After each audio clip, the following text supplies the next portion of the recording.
Ternyata kalau kita menginginkan sesuatu, alur untuk mendapatkannya itu kayak gitu teman-teman. Satu, percaya sama rencana Allah.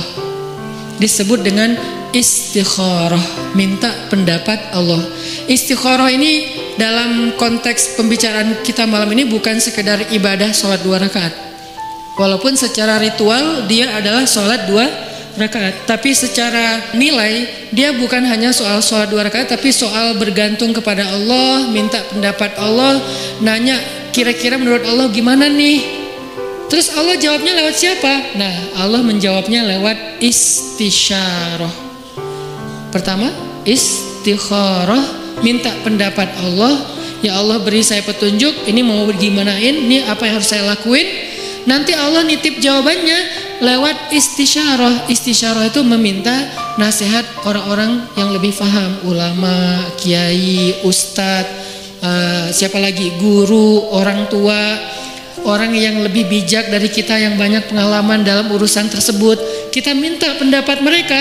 Biasanya Allah nitip jawaban itu melalui lisan-lisan mereka yang terjaga. Karena memang Allah mengatakan auliyaullah, wali-wali Allah itu ketika dia sudah dekat dengan Allah, maka Allah menjadi pendengarannya, Allah menjadi penglihatannya. Maksudnya yang dia lihat itu sesuai dengan yang Allah inginkan, yang dia dengar itu hanya yang Allah ridhoi, yang dia ucapkan hanya yang Allah ridhoi. Artinya lisannya, telinganya, matanya udah terjaga, selain pikiran dan hatinya pastinya terjaga. Nah, orang kayak gini tuh utusan Allah setelah Rasulullah SAW dalam wujud ulama, da'i, bukan dalam wujud nabi dan rasul, karena tidak ada lagi nabi setelah Rasulullah. Jadi kita kalau mau tahu Allah nitip pesan ke kita, cari tahunya ke ulama. Syekh, Allah nitip pesan gak ke saya? Gitu kalau bahasa santainya ya. Tapi kan gak mungkin kita ngomong gitu ya. Emang lu siapa? Syekh, maksudnya beri saya nasihat. Cuman itu terlalu resmi lah. Analoginya kita kayak nanya, ada pesan gak untuk saya dari Allah? Lewat siapa nanya pesan untuk saya dari Allah? Lewat orang solih yang lisannya terjaga. Biasanya Allah akan titipkan pesan lewat lisan mereka untuk kita. Ini namanya istisyarah, meminta isyarat. Isyarat itu bahasa Arab yang jadi bahasa Indonesia. Isyarah jadi isyarat. Isyarat itu arti petunjuk. Jadi kalau ada yang ngasih isyarat berarti ngasih petunjuk. Itu arti sebenarnya dari isyarah. Jadi istisyarah meminta isyarat atau meminta nasihat yang sifatnya menunjukkan jalan mana yang baik yang harus kita jalanin. Karena Allah nggak bicara langsung kepada kita dalam bahasa wahyu kecuali apa yang sudah diwahyukan di Al-Quran. Karena yang bicara langsung dengan wahyu itu kan hanya para nabi. Kita kan nggak bisa langsung wahyu turun dari langit. Saya baru dapat wahyu, nggak bisa kan? Kadang-kadang kita kayak kegeeran gitu, saya baru dapat ilham, padahal bukan ilham gitu kan. Ilham dari siapa dulu nih? Bisa jadi ilham dari wasawisus syaitan. Siapa tahu ilham kita tentang komen, tentang caption, tentang postingan, tentang repost, broadcast, itu bukan dari Allah, dari setan, karena tidak terjaganya kita. Kalau para ulama, insya Allah mereka terjaga, Allah yang jaga mereka. Sehingga insya Allah ilham mereka itu nggak dari mana-mana. Apalagi mimpi ulama itu adalah benar. Mimpi Nabi wahyu, mimpi ulama benar. Itu satu tingkat di bawah para nabi. Bahkan disebutkan mimpi ulama adalah satu bagian dari 70 bagian kenabian. Nabi itu kan punya banyak bagian kenabian, nubuwah namanya. Nah, satu bagian dari 70 bagian itu adalah mimpi yang benar dari seorang ulama atau orang soleh. Sehingga saya merasa bahwa minta nasihat dan minta doa dari Habib Ali Zainal Abidin itu bagian dari isyarah. Setelah itu ini nggak harus berurutan ya, istikharah, isyarah itu nggak harus berurutan, bisa yang mana yang memungkinkan duluan. Akhirnya kemudian saya istikharah, minta Allah, ya Allah saya pengen ketemu Nabi. Pas umroh ternyata bisa ziarah Nabi di depan makam Nabi. Selain sholawatan, saya ngomong gitu semampu saya, walaupun sebetulnya malu gitu mau ketemu Nabi. Kenapa? Amalan kurang, sholawat kurang, ujuk-ujuk datang minta banyak request gitu kan, kayak ngerasa nggak pede. Tapi mau ke siapa lagi? Meminta nasihat dalam bahasa kayak apa ya? Kayak orang lagi berkunjung gitu. Walaupun pastinya doanya kepada Allah. Jadi saya bukan berdoa kepada Nabi ya, berdoa kepada Allah. Cuman lagi ziarah tuh kayak ngomong gitu. Sebagaimana Nabi bicara dengan Khadijah ketika ziarah makam Khadijah. Ya Rasul, saya gimana ya? Mau gimana ini ya dakwahnya? Udah beres itu masuk ke Raudhah, ya Allah beri saya petunjuk. Doa yang saya nggak pernah tinggalkan, Rabbana atina min ladunka rahmah wa hayyi' lana min amrina rasyada. Kalimat terakhir itu tuh, wa hayyi' lana min amrina rasyada. Ya Allah, siapkanlah untuk saya petunjuk dalam urusan saya. Mau gimana nih kalau bahasa sederhananya?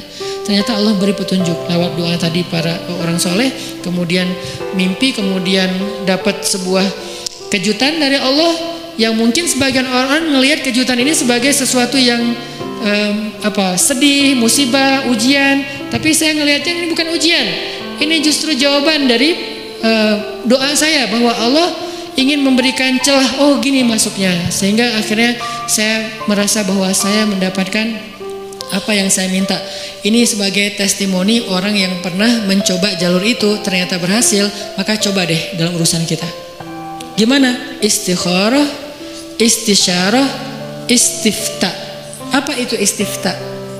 Istifta dari kata fatwa. Bahasa Arab kalau ada ista, alif sinta, itu artinya meminta. Apaan minta apa gitu. Ini kode gitu. Jadi kalau dalam grammar bahasa Arab ada alif sin ta, itu artinya meminta. Jadi kalau istisyarah meminta isyarah, istikharah meminta khiyarah, istifta meminta fatwa. Jadi minta fatwa. Minta fatwa itu mana? Halal haram, benar salah, hak batil, mana yang harus saya pilih. Nah, itu namanya istifta. Sehingga datangnya harus kepada ulama. Kalau istisyarah boleh ulama, boleh orang bijak, boleh orang tua, boleh orang soleh yang ahli ibadah gitu kan. Bisa jadi ahli ibadah itu teman kita sendiri atau siapapun yang kita kenal. Tapi kalau istifta harus ulama. Kalau di Indonesia ulama yang tergabung dalam sebuah organisasi yang resmi, majelis ulama, itu yang nggak salah istifta. Dan yang keempat, ini yang paling penting, istiqomah. Apa arti istiqomah?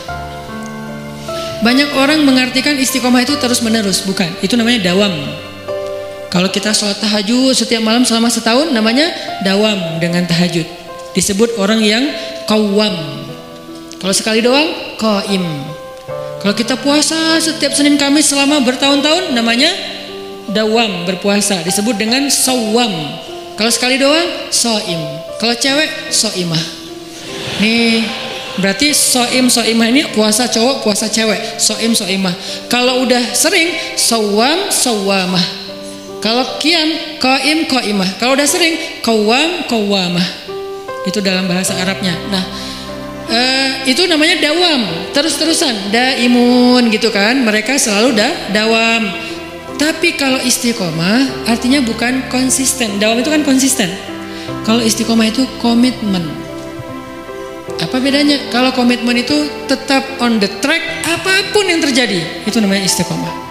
Gak mau keluar dari garisnya, gak mau keluar dari fisabilillah, gak mau keluar dari syariat dengan batasan syariat yang luas pastinya. Jangan sampai kita menuduh orang udah keluar dari batasan syariat padahal batasan kita sempit. Bisa jadi dia gak keluar, cuman batasan kita yang sempit. Harusnya syariat itu luas. Keluasan syariat tergantung wawasan Islam kita. Ada yang mengatakan, itu nggak boleh, padahal boleh. Kenapa dia bilang nggak boleh? Karena mungkin dia baru tahu satu dalil. Itu haram, padahal makruh. Itu makruh, padahal mubah, gitu kan? Nah intinya, kalau kita nggak keluar dari batasan syariat, apapun kejadiannya, kita disebut orang-orang yang istiqomah, komitmen dengan Islam. Kalau komitmen, Allah pasti bantu. Innal ladzina qalu rabbunallah tsumma istaqamu, Allah bantu apa? Tatanazzalu alaihil malaikah, malaikat turun. Kemudian Allah menolongnya, Allah menjauhkannya dari musuh. Nah ini 4 cara untuk sampai kepada kebaikan yang kita harapin. 1, minta pendapat Allah. 2, minta pendapat orang bijak. 3, minta pendapat ulama. 4, kalau udah tahu dari 3 itu ilham, kemudian isyarah, kemudian fatwa, maka fastaqim, fastaqim, tetaplah di situ, jangan melenceng, walaupun sekedar mata ataupun perasaan. Apalagi sampai kaki kita melenceng, walaupun sekedar mata aja atau perasaan Rabbana la tuzigh qulubana. Ya Allah, jangan biarkan hati kami tergelincir. Ya muqallibal qulub tsabbit qulubana. Allahumma habib ilainal iman. Jadi kita minta kalau kayak gini, insya Allah teman-teman gak usah khawatir. Bilang ke mereka, kata Allah, Allah takhafu, janganlah kalian takut karena Allah bersama dengan